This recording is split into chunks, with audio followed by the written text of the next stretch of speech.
there's another common thing that you'll want to do in Word. Practically every document you work on, at some point you'll say, you know, I want to move some of that text around. Moving text is another thing that they've made easy to do as long as you know the secret. Let's take a look at this paragraph I've added here.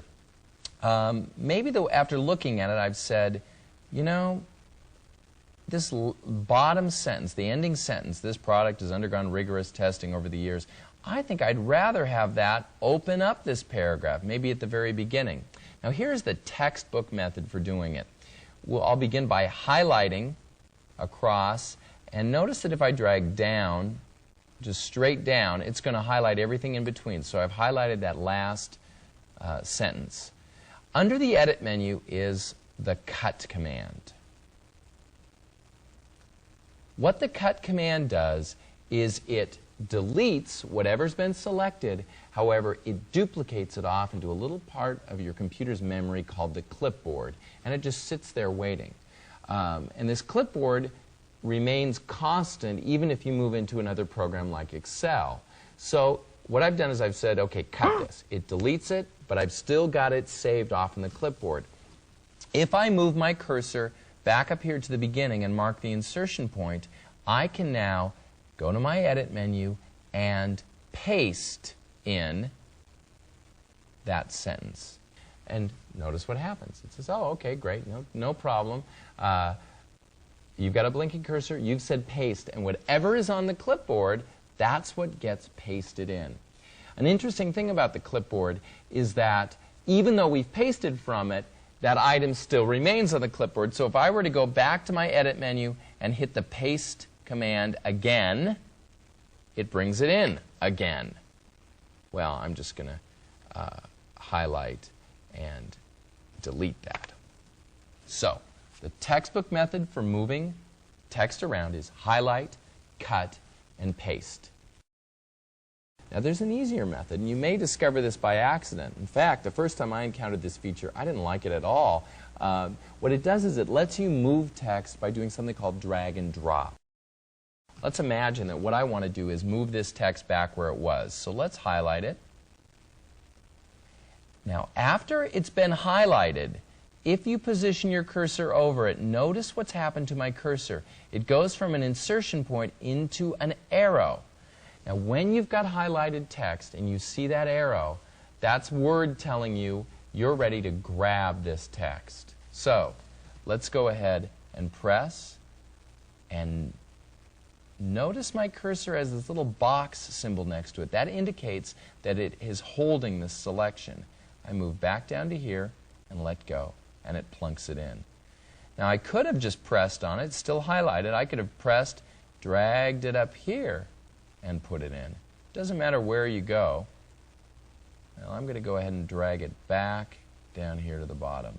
So, two ways to move text. Both require highlighting. Highlight, use the copy and then the paste command. Highlight, do a drag and drop. So, easy stuff. Here's an important variation on cut and paste. Let's say I'm going to add a little more text here. I'd like to stress. Here's what I'm going to do is I'm going to repeat this text again. Now if this text hadn't already been copied to the clipboard or it wasn't sitting on the clipboard, I'd use a new command we haven't done yet. Under the Edit menu is the Copy command. The Copy command is the same as the Cut command, except it doesn't delete anything. So what the Copy command does is it takes what you've selected, put it on the clipboard, and makes it ready for you to paste in somewhere else. So what I'll do is just move my cursor down here, click, and if I paste, in comes this. Of course, shouldn't have a capital T there.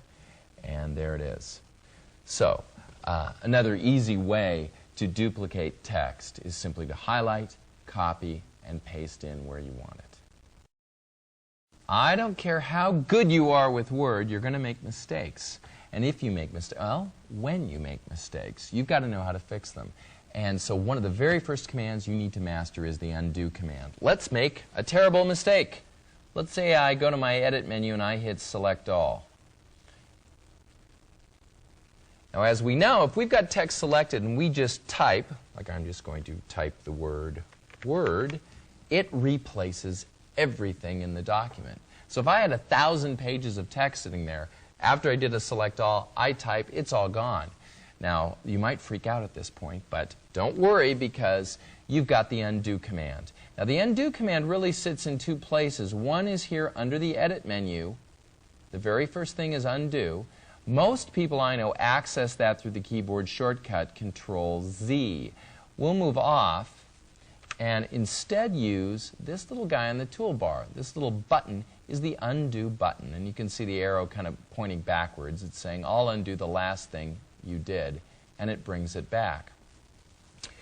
Now, most programs that we work with have what's called one level of undo, which means the last thing you did can be undone. But often, if you do something before that, you can't. So in other words, you've got to be, in most programs, very, very careful that if you make a terrible mistake, you undo immediately, because if you wait too long, you don't have the opportunity to go back.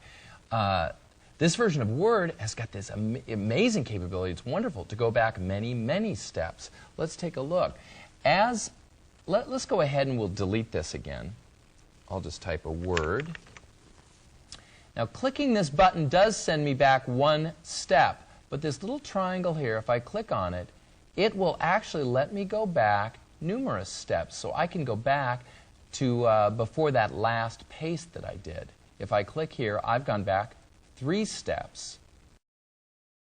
It's really a great new feature of Word and probably one of the biggest time savers in the entire program. So get to know this and get to know that keyboard shortcut Control-Z.